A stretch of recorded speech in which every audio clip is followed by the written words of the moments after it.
Pagi para peserta workshop stimulasi ovarium dan inseminasi intrauterin pada pagi ini. Mudah-mudahan kita bersama-sama ada dalam keadaan sehat untuk mengikuti sesi-sesi pada pagi hari ini ya. Saya mendapatkan tugas untuk menyampaikan langkah-langkah stimulasi ovarium pada inseminasi intrauterin. Mudah-mudahan hal ini bermanfaat. Oleh karena sebagai langkah awal daripada kita melakukan suatu inseminasi intrauterin adalah melakukan suatu stimulasi pada ovarium sesuai dengan tujuan-tujuan yang kita harapkan. Beberapa hari yang lalu telah lahir 4 bayi ya. Ini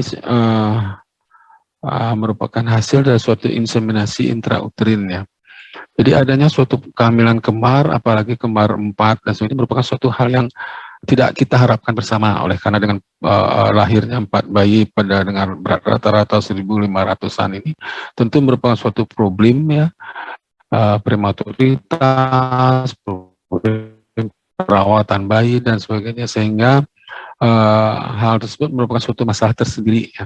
Sehingga hal ini menjadikan bahwa stimulasi ovarium pada inseminasi itu betul-betul merupakan suatu langkah yang harus kita perhatikan, kita betul-betul laksanakan sehingga tujuan kita melakukan suatu inseminasi intrauterin akan tercapai.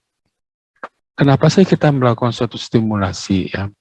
Yang pertama memang bahwa dengan melakukan stimulasi itu kita akan meningkatkan jumlah telur yang memungkinkan untuk melakukan suatu fertilisasi ya. Yang kedua adalah untuk mengatasi kelainan-kelainan faktor-faktor ovulasi dan juga faktor-faktor fase luteal yang ada, sehingga kita mendapatkan suatu siklus menstruasi yang berovulasi yang kita bisa lakukan suatu inseminasi di situ. Adapun tujuan daripada suatu kontrol ovarian hyperstimulation pada inseminasi intrauterin ini, di samping mendapatkan jumlah folikel yang lebih banyak, nanti kita akan bisa mengatur timing ovulasinya, kemudian mencegah prematur LH, dan kemudian mengatur waktu dilakukan inseminasi ya. Di samping itu adalah tujuan terakhirnya tentu meningkatkan angka kehamilan. Saya sampaikan contoh dalam hal ini adalah pada penanganan pasien unexplained infertility ya, di mana angka kehamilan per bulanannya jauh di bawah 5/100 kehamilan ya. Nah, kalau dilakukan suatu inseminasi saja, maka angka kehamilan itu akan meningkat ya. Oleh karena pada inseminasi kita menempatkan sejumlah sperma yang cukup dengan kualitas yang bagus intrauterin, nah, sehingga angka kehamilan itu akan meningkat. Tetapi akan lebih meningkat lagi apabila kita tambahkan inseminasi di situ ya, inseminasi dengan stimulasi. Jadi contohnya dengan menggunakan CC ya, CC plus inseminasi, maka angka kehamilan sudah mulai meningkat di atas 5/100 ya. Apalagi kita melakukan suatu stimulasi itu dengan gonadotropin. Nah, gonadotropin plus inseminasi, maka itu angka kehamilan sudah mendekati 15/100. Jadi dari sini kelihatan bahwa inseminasi berperan untuk meningkatkan angka kehamilan. Yang kedua, stimulasi ovarium juga berperan meningkatkan angka kehamilan. Ataupun tujuan daripada stimulasi pada inseminasi intrauterin itu adalah untuk mendapatkan keadaan yang optimum, yaitu berupa 3 folikel dengan diameter 18-20 mm ya. Jadi tidak boleh lebih, idealnya adalah 2, oleh karena akan meningkatkan kemungkinan keberhasilan kehamilan ya. Yang kedua adalah didapatkannya endometrium yang cukup tebal, yaitu di atas 8 mm ya, dengan struktur trilaminar ya. Nanti kalau masalah monitoring USG pada proses stimulasi itu nanti akan ada sesi tersendiri ya. Dan kemudian inseminasi dilakukan antara hari ke-13 sampai hari ke-16, yaitu 36-40 jam setelah injeksi HCG. Jadi biasanya dalam suatu stimulasi ovarium kita lakukan suatu penyuntikan HCG. Bisa juga dilakukan suatu monitoring adanya suatu ovulasi, dan kemudian dilakukan suatu inseminasi tanpa suatu HCG. Nah, tujuan dari pemberian HCG ini adalah untuk menetapkan waktu inseminasi lebih tepat ya. Jadi kita mulai dulu langkah-langkah stimulasi ovarium pada inseminasi intrauterin ya. Yang pertama adalah inseminasi intrauterin dengan siklus natural atau tanpa stimulasi. Ya. Jadi apakah siklus natural masih ada tempatnya pada stimulasi pelaksanaan inseminasi intrauterin? Ya tentu masih ada, dalam artian beberapa pasien-pasien yang karena faktor jarak, karena faktor berbeda kota gitu ya, sulit untuk mendapatkan suatu akses ke pelayanan kesehatan. Nah, sehingga dengan siklus natural itu masih bisa kita lakukan suatu langkah-langkah inseminasi intrauterin.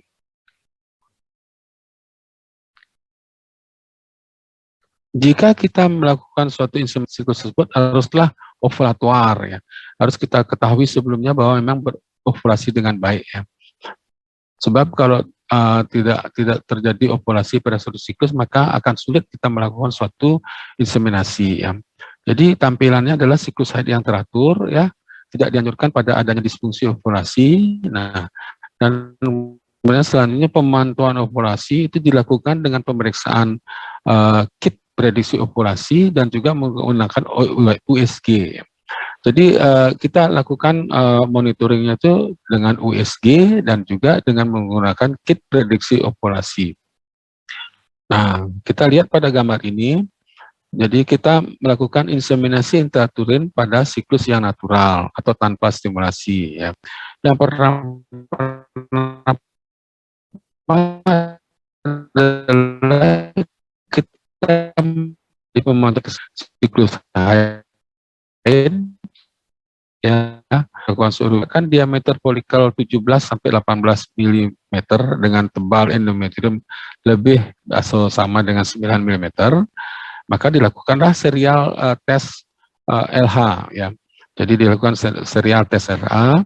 Nanti apabila sudah terjadi positif lonjakan LH, maka inseminasi intrauterin dikerjakan 24 sampai 36 jam setelah didapatkan lonjakan LH. Ya. Jadi pada kasus ini memang dilakukan pada suatu siklus yang berovulasi.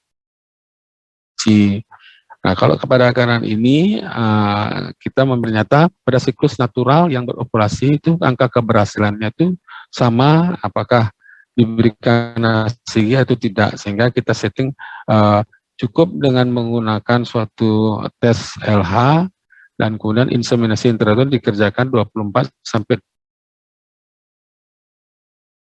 36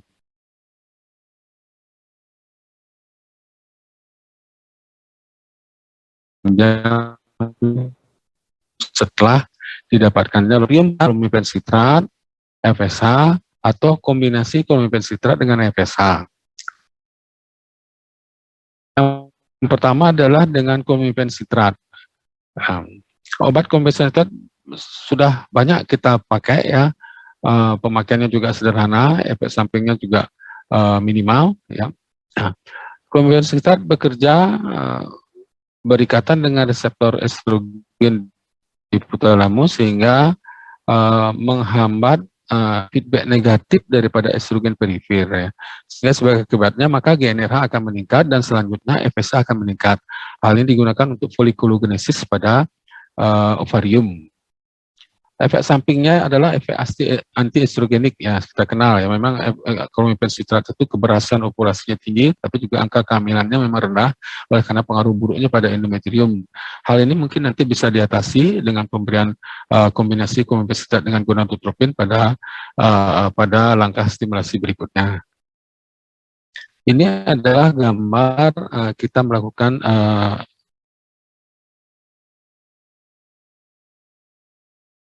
stimulasi ovarium dengan klomipensitrat yang disusul dengan suatu inseminasi intrauterin ya. Dimulai dengan pemberian klomipensitrat dengan dosis 50 sampai 100 mg mulai hari ketiga selama 5 hari. Nah, kemudian dilakukan suatu pemantauan USG hampir mirip dengan siklus natural. Nah, apabila kita temukan gambaran folikel dengan ukuran 17 sampai 18 mili dengan endometrium yang tebalnya di atas 9 mili, maka sejak itu dilakukan suatu tes kit ovulasi ya. Nah, kita lakukan tes kit ovulasi. Nah, kemudian apabila sudah ditemukan positif LH kit positifnya, Maka inseminasi intrauterin dilakukan 24 sampai 36 jam setelah lonjakan LH. Nah, ini merupakan stimulasi dengan clomipensitrat.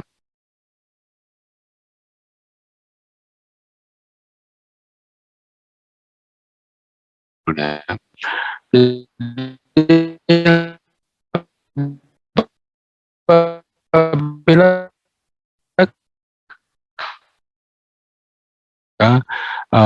kita pilih menggunakan FSH yang murni ya.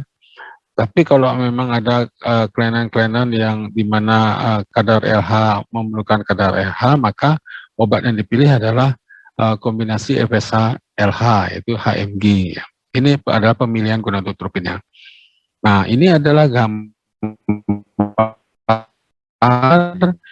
kita melakukan suatu stimulasi ovarium, akan adalah gonadotropin dosis rendah ya. Satu ampul FSH ya, mulai diberikan mulai hari ketiga ya, selama 5 hari, jadi hari 3, 4, 5, 6, 7 ya. Kemudian hari ke-8 mulai kita lakukan suatu monitoring USG ya. USG di mana nanti harus mencapai diameter, mencapai ukuran tertentu, maka dosis kita akan tingkatkan. Jadi kita lakukan injeksi dulu mulai hari ketiga, kemudian dilakukan pemantauan setelah 5 kali injeksi, yaitu pada hari ke-8. Apabila dosis FSH tetap yaitu 75 unit, ya dilakukan pemantauan lagi setiap 2-3 hari. Tetapi apabila diameter folikelnya kurang dari 12 mm, maka dosis FSH dinaikkan menjadi 150. Nah, kemudian diberikan selama 2 hari dan kita akan lakukan ulang pemeriksaan USG 2 hari kemudian, yaitu pada hari ke-10 ya. Apabila diameter folikelnya menjadi 15 atau lebih, maka dosis FSH tetap. Jadi kalau kurang daripada 15 ml pada hari ke-10, maka dosis FSH itu dinaikkan lagi 1 ampul, jadi 3 ampul dan seterusnya ya. Nah, kemudian dilakukan pemantauan dengan USG apabila didapatkan diameter folikel mencapai 17-18 mili dengan tebal endometrium 9 mili, maka dilakukan injeksi HCG dan inseminasi intrauterin dilakukan 36 setelah injeksi HCG. Jadi dengan melakukan pemberian FSH dosis rendah ini biasanya didapatkan folikel yang baik, endometrium yang paling tinggi di antara obat-obat yang kita gunakan untuk stimulasi ovarium.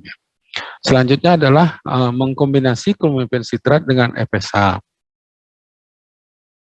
Ini sering kita lakukan oleh karena menjadikan penggunaan gonadotropin dosisnya menjadi lebih sedikit ya, biaya juga bisa ditekan. Nah, seperti kita lihat pada gambar, maka kita mulai dengan pemberian clomipensitrat hari ketiga selama 5 hari sampai hari ke-7, dan kemudian kita lanjutkan dengan pemberian gonadotropin ya. Pada hari ke-8 kita lakukan USG dulu untuk memantau diameter folikel, apakah perlu kita tambahkan gonadotropin atau tidak ya. Hampir sama dengan monitoring pada melakukan stimulasi dengan gonadotropin.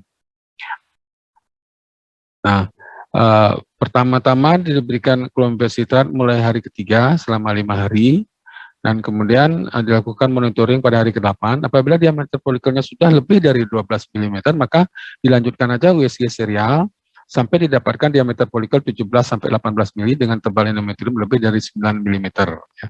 Apabila diameter folikelnya kurang dari 12 mm, maka diberikan injeksi FSH 1 ampul ya 75 ml selama 2 hari, dan kemudian pada hari ke-10 dilakukan lagi kembali USG. Apabila diameter folikelnya mencukupi yaitu di atas 15 mm, maka dosis FSH tetap. Kalau kurang dari 15 meter, maka dosis FSH dinaikkan 1 ampul ya, dan dilanjutkan dengan USG serial. Nah, bila diameter folikel sudah kita dapatkan 17-18 mili dengan tebal endometrium 9 mm, maka dilakukan suatu injeksi HCG dan inseminasi akan dilakukan 36 jam setelah injeksi HCG. Demikianlah siklus yang distimulasi dengan kombinasi Clomiphen sitrat dan gonadotropin. Clomiphen sitrat itu lebih cost efektif dibandingkan dengan gonadotropin ya. Tetapi tidak mencegah terjadinya kehamilan gagal. Seperti pada kasus yang kita lihat pada awal, kehamilan gagal itu merupakan suatu kombinasi antara clomiphen sitrat dan gonadotropin ya. Sekalipun pada monitornya itu tampak hanya ada 2 folikel dengan apa namanya ukuran di atas 17-18 mm, tapi ternyata bisa menimbulkan kehamilan gagal sampai kembar 4 ya. Gonadotropin paling efektif digunakan pada inseminasi intrauterin, yaitu yang digunakan adalah protokol dosis rendah 50-75 international unit per hari ya. Pada dosis ini angka kehamilan dan kembaran tidak berbeda makna dengan pemakaian dosis tinggi, sedangkan dampak buruknya seperti kehamilan ganda dan OHSS lebih rendah pada protokol dosis rendah. GnRH agonis tidak memiliki peran pada protokol simulasi pada inseminasi intrauterin. Demikian juga tidak terdapat beda signifikan antara pemakaian urinary gonadotropin plus rekombinan gonadotropin ya. Juga tidak didapatkan bukti bahwa letrozol lebih superior terhadap clomiphen sitrat. Oleh karena itu pada inseminasi masih dilakukan dengan menggunakan clomiphen sitrat sebagai obat. Gonadotropin mungkin merupakan obat yang paling efektif untuk inseminasi ya. Dilanjutkan melakukan protokol dosis rendah ya. Dan kemudian protokol pilihan di dalam kita melakukan inseminasi oleh karena keberhasilannya yang lebih tinggi dan juga efek samping pada pemakaian dosis rendah itu sedikit ya. Terdapat bukti bahwa inseminasi dengan stimulasi ovarium itu meningkatkan angka kelahiran ya dibandingkan dengan inseminasi saja ya. Tapi tidak terdapat bukti-bukti pendukung tentang terjadinya kehamilan multiple. Oleh karena itu pasangan yang akan melakukan inseminasi harus betul-betul diinformasi tentang risiko daripada inseminasi dan ovarian stimulasi sebagai pilihan di dalam hal ini.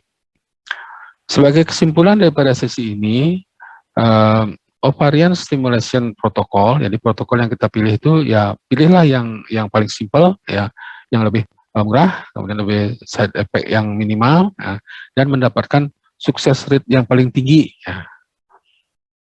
Pilihan tersebut tergantung daripada keahlian dokter dan juga pilihan daripada pasien ya. Gonadotropin mungkin merupakan suatu protokol yang paling daripada sekarang adalah waktunya untuk bergerak menggunakan gonadotropin sebagai obat stimulasi ovarium. Sekian sesi ini. Nanti kita akan lanjutkan ke tanya jawab. Baik, demikian tadi sudah disampaikan pembicara pertama ya, langkah-langkah stimulasi ovarium pada inseminasi intrauterin. Jadi tadi sudah dibahas ya bisa dilakukan pada suatu siklus yang natural atau dengan menggunakan obat-obatan, bisa pilihannya clomiphen sitrat dikombinasi dengan gonadotropin atau gonadotropin saja. Baik, selanjutnya kita akan lanjut pada topik berikutnya, yaitu langkah-langkah preparasi sperma pada inseminasi intrauterin.